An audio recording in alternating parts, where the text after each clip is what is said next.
बाबा जी आपने तो TV channel पर ये कहा था कि कौन सी सरकार आपको चाहिए, 40 रुपए पेट्रोल वाली सरकार, 300 रुपए सिलेंडर वाली सरकार। बाबा जी अच्छे भी कुछ आप ही ने कहा था सरकार बनी थी, आपने कहा था कि नहीं कहा था बाबा जी? मैंने कहा था पूछ पड़ेगा मेरी। बाबा जी आपकी कंपनी पतंजलि, बाबा जी आपकी कंपनी पतंजलि ऐसे जाता है ना आदमी को ना। बाबा जी आप ही ने कहा था। अरे आदमी को मैं कह रहा भाई ऐसे प्रश्न मत पूछो। बाबा जी मैं तेरे प्रश्नों का उत्तर देने के लिए कोई ठेकेदार है कि तू जो भी पूछा मैं उसका उत्तर दूं। जब एक बात कह दी थोड़ा सभ्य बनना भी सीखो। आप ये बताओ एक मिनट, सभी टीवी चैनल पर आप ही की बाइट चली थी और लोग मैंने दी थी और अब नहीं देता, कर ले क्या करेगा? चुप हो जा, अब आगे से पूछेगा तो ठीक नहीं। स्वामी जी बाबा जी बोल दिया ना स्वामी जी। बाबा जी आपकी कश्मीर फाइल। अस्सलाम वालेकुम वरहमतुल्लाहि वबरकातुहू। अज़ीज़ान मिल्लत इस्लामिया, आप तमाम उम्मती को अबू फैसल की तरफ से सलाम मर्द है। घर में बैठी पर्दानशीन इज़्ज़तदार माँ और बहनों को अबू फैसल की तरफ से सलाम मर्द है। बहरहाल अल्लाह से उम्मीद है आप लोग खैरियत से होंगे, अल्लाह की हिफाजत में होंगे, हर आबा से महफूज होंगे, सुकून हाल होंगे, खैरियत से होंगे।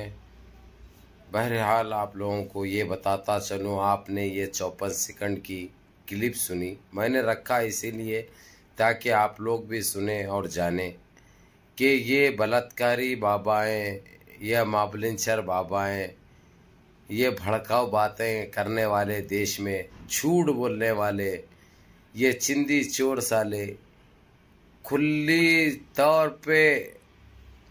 तौर पर धमकियां दे रहे हैं रिपोर्टर्स को। और रिपोर्टर का कसूर क्या था भाई, ये बताइए। उसने ये सवाल किया, आपने बोला था कि 40 रुपये लीटर डीजल और 300 रुपये का गैस सिलेंडर होगा, आपने ये बोला था, रोड पे आए थे आप। खैर और एक तो लापता है, बहुना जैसा गिड्डा जैसा था, हजारे अन्ना अन्ना हजारे बोल के, उसको भी जो है सो ये लोग, वो भी आरएसएस का छट्टा था, ये भी आरएसएस का छट्टा है। ये क्या नाम है इसका, गाड़ दीव राम दीव, क्या कौन सा की दीव, कौन सा की दीव है ना, ये दीव दीव दीव खुले तौर पर रिपोर्टर को धमकी दे रहा जान से मारने की ने। लेकिन इसके ऊपर अभी भी केस बुक नहीं हुआ, इसको अरेस्ट नहीं किया गया, इसको गिरफ्तार नहीं किया गया। उसकी वजह भाजपा सरकार है और इन जैसे आतंकी, इन जैसे भगवे की वजह से ये सरकार को ये चोरियां करने का, ये मॉब लिंचिंग करने का, ये बलात्कारी करने का, ये लूटमार करने का, ये बेरोजगारी से रखने का, देशवासियों को, देश को लूटने का मौका फराहम कर रहे हैं। ऐसे कुछ लंगे साले है, आधा लंगा आधा गंजा, साधु के बिस्तर का फुस पटाखा जो है ना, ये कुंडम लुल्ली खुले तौर पे वार्निंग दे रहा रिपोर्टर को, बोल रहा मैं तेरे को जान से मार दूंगा आइंदा पूछा तो।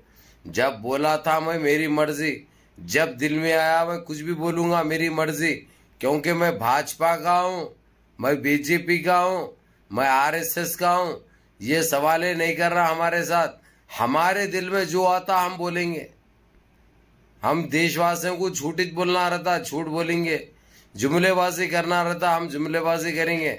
हकीकत से कोई हमारा लेना देना नहीं रहता, हमारा काम है ये बोलना, ये बोलने के लिए हम पैदा हुए और ये बोलेंगे, ये बोलना था। उसका दूसरा सवाल था, ये जो हड्डियां कूट के, हड्डियां चूर के, हड्डियां पीस के, ये जो पाउडर बना के बेचता, ये कहाँ तक सही है ऐसा देशवासियों को, ऐसा इंसानों को खिलाना, जबकि जानवर भी नहीं खाते ये चीज़, क्योंकि जानवर के हड्डियों को सड़ा के पीस के तुम लोग बेचते बोल के बोले। तो ये सवाल करने के ऊपर उसको भी पकड़ लिया गया और रिपोर्टर को पकड़ के खैर छोड़ दिए, मार दिए, वो खैर हम नहीं जानते क्योंकि वो बंद कर दिया गया वीडियो वहाँ पर। ये चीज़ तो मैं नहीं रखा आप लोगों को, लेकिन ये ज़रूर बताऊंगा क्योंकि ये काफ़ी वायरल हो चुका है। जो रिपोर्टर ने इससे जो सवाल किया, जिस तरीके से इसने जवाब दिया और जो धमकी दी, खुले तौर पर आप लोग देखिए। और वो सिर्फ अब झूठ भी नहीं बोल सकता, खाली रिपोर्टर को बोला, रिपोर्टर झूठ बोला, इसके ऊपर इल्ज़ाम लगाया। वहां पे पब्लिक में बैठे हुआ था, वो भरी पब्लिक में ये बात, वही इसकी जैसा आईने जैसा वो इसकी पिछवाड़ ऊपर करता, सर नीचे करता, समझे, और पेट अंदर करके पूरे हड्डियां बाहर करता, ये जो करते इसकी जो इसके स्कूल के वही डिंडिया बैठे हुए, ये कब तक ये लोग अनभक्ति करेंगे।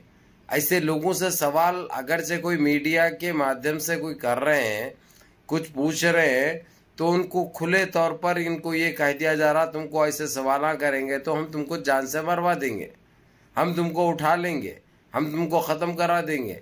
ये क्या हो रहा है हमारे देश में? आखिर हम कब जागेंगे? मेरा सारे देशवासियों से एक सवाल है, आखिर ये अनभक्ति क्यों, आखिर क्यों? अब देखो, एक रिपोर्टर को खुले तौर पर इसने ये वार्निंग दी और आप लोग सुन के खामोश क्यों बैठे हुए हैं? मेरे को ये बताइए, आप लोग भी क्या इन्हीं के सोच के हैं? क्या इन्हीं की नक्शा कदम पे चल रहे हैं? आखिर खामोशी की वजह मेरे को बताइए। इन्हें एक रिपोर्टर को खुले तौर पर उतनी पब्लिक में से वार्निंग भी देता है, फिर उसके बाद उसके लोग, उसके गुंडे लोग वो रिपोर्टर को, दूसरे रिपोर्टर को गायब भी कर देते हैं, वहाँ से मारते हुए ले जाते हैं बाहर, उसके बाद फिर वापस नहीं आता है। तो वो कहाँ गया? उसको घुसने नहीं दिए अंदर दोबारा, या किधर गया वो, या उसको जान से मार दिए, अल्लाह आलम। ये तो मैं तो पूछूंगा भाई, मेरा तो हक बनता, मैं तो ये सवाल बराबर करूंगा और खामोश बैठने वाला नहीं हूं मैं, चाहे वो कौन से भी मजहब से ताल्लुक रखो। वो एक इंसान है, एक हमारे देश का बेटा है, भला उसकी सोच कुछ भी रहो, चाहे उन्हें आरएसएस का ये क्यों ना रहे, लेकिन एक इंसान है। हम तो बराबर पूछेंगे कि वो गया कहाँ, वो गया तो गया कहाँ। अगर से उसको घुसने नहीं दिए तो कम से कम वो ये तो जाहिर करता था कि मेरे साथ ज्यादती हुई, ये तक जाहिर नहीं हुई अभी तक। हालांकि ये 3 दिन होगा, आज तीसरा दिन है, अभी तक पता नहीं है उस दूसरे रिपोर्टर का। तो बहरहाल ये लोग जो गुंडागर्दी और जो बदमाशी और जो लोगों को जो भड़काऊ बातें कर रहे हैं, जहर जो बांट रहे हैं देशवासियों में, ये कहाँ तक सही है? और हम खामोश क्यों बैठेंगे? अभी उससे और एक सवाल किया गया, और एक रिपोर्टर के माध्यम से मैं वो चीज़ नहीं रख सकता क्योंकि उसने वो अल्फाज वैसे इस्तेमाल करे हिजाब को लेकर, बुरखे को लेकर। अभी तो सिर्फ हिजाब से इतरा से कहते इसको उन्हें जो बोला मैं थोड़ा सा बता दूं आप लोगों को, उसको अभी जो बोल रहा हूं उन्हें, अभी तो जो कर रहे हैं वो लोग, पहले हिजाब का नकाब का कर रहे हैं, अब उसके बाद हम करेंगे बुरखे का।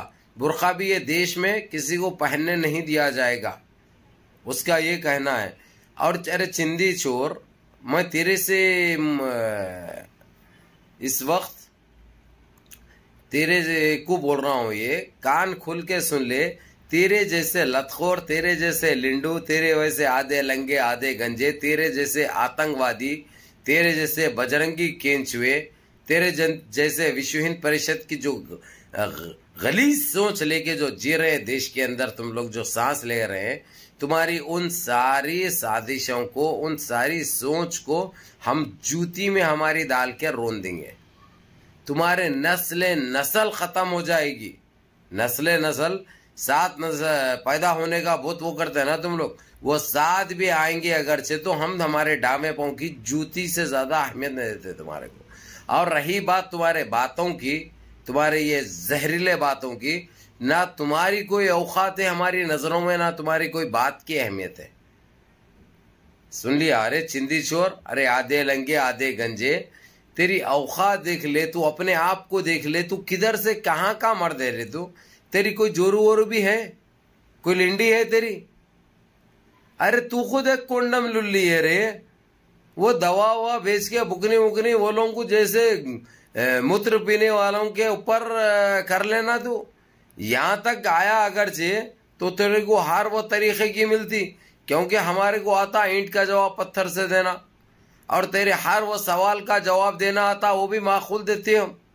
हमारे पास खामोशी नहीं है, अब खत्म हो गई। क्योंकि हमारी खामोशी को हमारी कमजोरी समझे रहे लिंडुओ तुम लोग, वही तो भूल कर बैठे तुम लोग। हम मुसलमान कौम है, समझे, हम शराफत से और इंसानियत से रहते और तुमको भी इंसान बनाना चाह रहे हैं हम, लेकिन तुम नहीं बन सकते। ये अब हमको भी पता चल गया, हमको भी अच्छी तरह पता चल गया। और सुन रहे, अरे कोंडम लुल्ली, अरे ईट्स लुल्ली, अरे आधे लंगे आधे गंजे, अरे साधु के बिस्तर के फुस पटाखे, साधु के बिस्तर के फुस पटाखे तुम, समझे। ईट्स लुल्ली ना काम के ना काची, वो इतनी ले ले, क्या इतरा रहा रे तू। और ये बड़े बड़े बातें जो बुरखे को लेके, नकाब को लेके कर रहा, मुसलमानों को लेके कर रहा, रोंदे ते मालूम है, रोंदे जाओगे तुम, कोई औकात नहीं है तुम्हारी। अरे सिंधी चोर जो बुरखे के लिए बोल रहा, वही बुरखा तेरी जान बचाया। जब कांग्रेस की हुकूमत थी, जब छुप के जब भागा पब्लिक में से, बुरखा पहन के भागा ना रे कोंडम लुल्ली, तू भूल गया, तेरी जान तक वो बुरखा बचाया। आज बुरखे के खिलाफ हो रहा तू, कहीं को तुम्हारी माता, खैर हाइज ने तुम्हारी, तुम माता को भी पैदा हुए नहीं मालूम, क्योंकि तुम वो बीज है, वो कीड़े जो ऐसे उग जाते, कोई हक के चले आता तो टट्टी में से निकल जाते। अगर से कोई डालती तुम्हारे को तो ये गंदगी नहीं रहती थी तुम्हारे पास, समझा रे कोंडम लुल्ली। अभी ये कुछ भी नहीं है। आइंदा अगर से तो मुसलमानों के लिए या बुरकों के लिए या हिजाब के लिए या इस्लाम के लिए अगर से कोई ऐसे वैसे अल्फाज इस्तेमाल करे तो मैं भूल जाऊंगा कि तू कौन है। सुना रे सिंधी चोर, और हम तुम्हारे बाप से नहीं डरते हम, समझे ना। तुम जिसको पैदा तो कीड़े को हुए, तुम कीड़े को पैदा हुए, या फिर रावण जो हाके गया वो टट्टी में से निकले तो कीड़े है तुम, उससे ज्यादा कुछ भी नहीं है। सुना सिंधी चोर, औकात में रहो, अपनी औकात मत भूल। सुना रे माबलिंचर, अरे कोंडम लुल्ली, अरे साधु के बिस्तर के फुस पटाखे। या अल्लाह मेरे अजीज दोस्तों, मेरे भाइयों, नमाजों की पाबंदी करो, सारे मिलजुल के रहो, मुनज़्ज़म रहो, मुत्तहिद रहो, अपनी सफ़ों में इत्तिहाद बरकरार रखो, माँ बाप की खिदमत करो, इस भाई को भी दुआ में याद रखो। अस्सलाम वालेकुम।